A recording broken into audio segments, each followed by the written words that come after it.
आपण बघत आहात DPA न्यूज मराठी, शोध सत्य बातमीचा।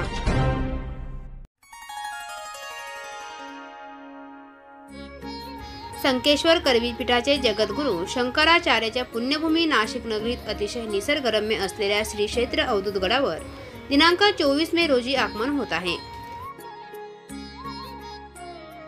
संपूर्ण महाराष्ट्रातील पहिले अतिशय कष्टाने निर्माण झालेले जागृत दत्त देवस्थानच्या मंदिराचे निर्माण कार्य गेल्या 35 वर्षापासून आजतागायत सुरू आहे।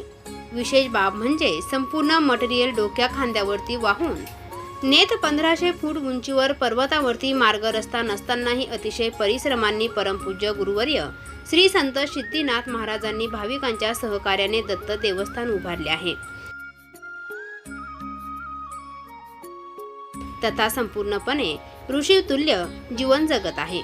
या धर्म कार्याची दखल घेत श्रीमद जगद्गुरू शंकराचार्य श्रीमद सच्चिदानंद अभिनव विद्या नृसिंह भारती महास्वामीजी संकेश्वर करवीर महासंस्थान संकेश्वर पीठ कर्नाटक येथील जगद्गुरू शंकराचार्य श्री संत सिद्धीनाथ महाराजांच्या अमृत महोत्सव करता अभिष्ट चिंतन सोहळ्यासाठी येत आहे।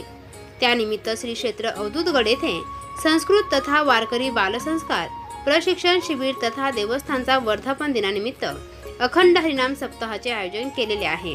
तरी नाशिक शहरातील भाविकांनी शंकराचार्याच्या दर्शनाचा त्याचप्रमाणे श्री संत सिद्धनाथ महाराजांचा अभिष्ट चिंतन सोहळ्याचा भव्य गुरुचरित्र पारायण तथा दत्त महायाग कीर्तन महोत्सव इत्यादी कार्यक्रमांचा लाभ घ्यावा असे जागृत दत्त देवस्थान श्री क्षेत्र अवधूतगड तर्फे भाविकांना आवाहन केले आहे।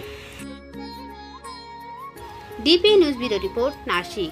ताज्या घडामोडी व अपडेट जाणून घेण्यासाठी आताच DPA न्यूज चॅनलला सबस्क्राइब करा आणि बेल आयकॉन क्लिक करायला विसरू नका।